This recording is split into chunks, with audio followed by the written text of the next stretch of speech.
Apa yang bagi orang awam hal yang mustahil menjadi tantangan menarik bagi para ilmuwan cerdas. Mereka justru girang saat berhadapan dengan fakta-fakta yang membuat dahi berkerut. Sains seringkali mengungkapkan fakta-fakta yang mungkin terdengar gila atau aneh pada awalnya, tetapi akhirnya terbukti berdasarkan penelitian dan bukti ilmiah yang solid. Dalam sains, fakta-fakta ini awalnya mungkin terdengar aneh atau bahkan tidak masuk akal, tetapi melalui penelitian dan metode ilmiah mereka terbukti dan menjadi pemahaman yang kita miliki saat ini.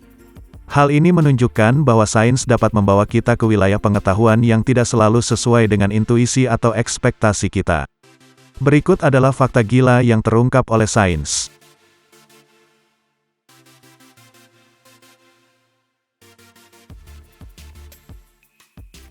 Tanaman ternyata makhluk sosial.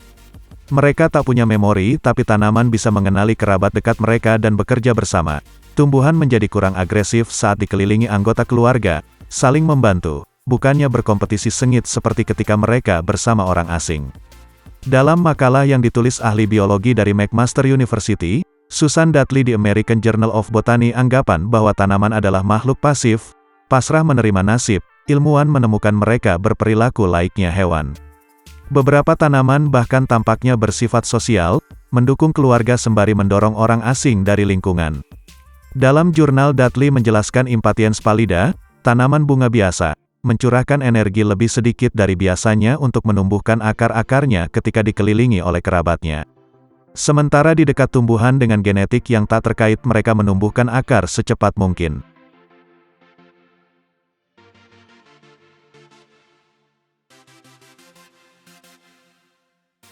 Tubuh manusia adalah sumber energi.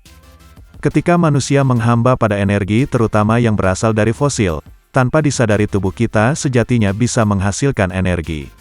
Rata-rata manusia memproduksi sekitar 100 watt saat beristirahat, dan bisa melonjak sampai 2000 watt selama latihan intensif. Seperti dimuat situs Extreme Tech, sebagian besar energi diperlukan untuk tugas-tugas penting seperti memompa jantung dan melenturkan otot-otot, namun ada banyak energi yang terbuang sia-sia dilepaskan menjadi panas.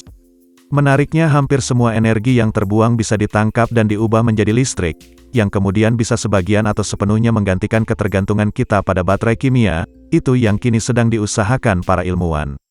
Tak lama lagi baterai dari energi manusia akan muncul, hanya soal waktu dan sejauh mana penelitian dilakukan. Orang pertama yang mungkin diubah tenaganya adalah tentara, yang sering memanggul dan menyeret perlengkapan berat.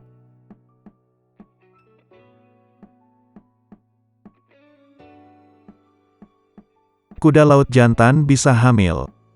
Pernyataan bahwa kuda laut jantan bisa hamil adalah benar. Kuda laut jantan memiliki peran yang unik dalam reproduksi yang berbeda dari kebanyakan spesies lain di dunia hewan. Dalam kebanyakan kasus reproduksi, hewan betina bertanggung jawab untuk mengandung dan melahirkan keturunan.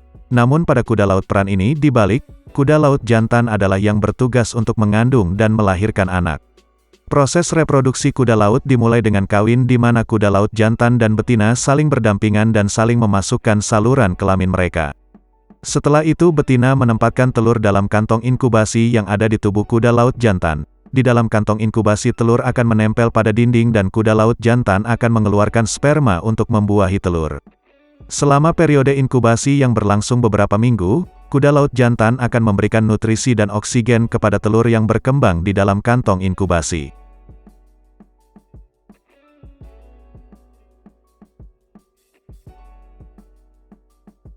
Bersalaman memindahkan kuman lebih banyak dari berciuman. Ketika kita bersalaman, kontak yang terjadi biasanya melibatkan tangan yang merupakan bagian tubuh yang sering terpapar kuman. Namun sebagian besar kuman yang ada di tangan kita umumnya tidak menyebabkan penyakit dan dapat dengan mudah dihilangkan melalui mencuci tangan yang baik.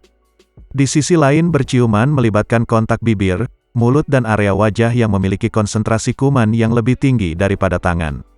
Beberapa penelitian telah menunjukkan bahwa berciuman dapat memindahkan kuman, termasuk bakteri dan virus termasuk yang berpotensi menyebabkan penyakit. Tentu saja penting untuk diingat bahwa efek penularan kuman melalui bersalaman atau berciuman tergantung pada faktor-faktor seperti kebersihan pribadi, keadaan kesehatan individu dan kebiasaan higienis yang diikuti. Cucilah tangan secara teratur dan hindari kontak dengan area wajah jika tangan belum dicuci.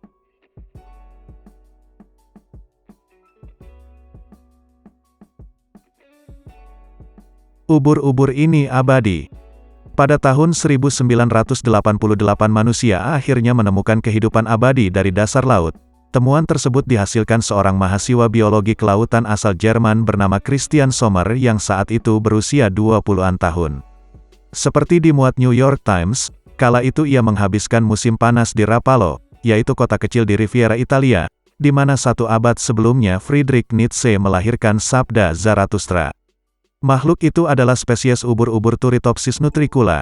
Saat terluka ia akan mengubah dirinya menjadi gumpalan dan memulai proses yang dinamakan transdiferensiation. Sel makhluk itu akan kembali ke bentuk awal dan kembali bertumbuh atau secara efektif melakukan generasi. Memang ubur-ubur itu bisa mati oleh predatornya, namun jika tak dimangsa ia tak akan mati.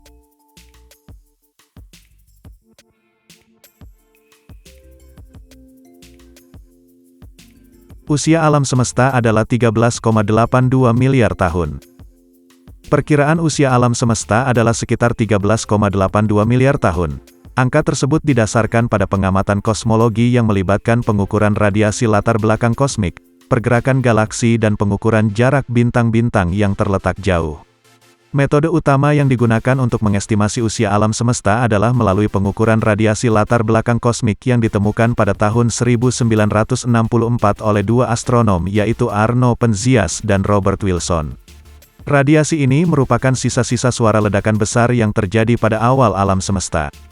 Meskipun usia ini masih menjadi perkiraan dan terus diperbarui seiring perkembangan teknologi dan penelitian kosmologi, angka 13,82 miliar tahun telah diterima secara luas oleh komunitas ilmiah sebagai perkiraan yang paling akurat saat ini.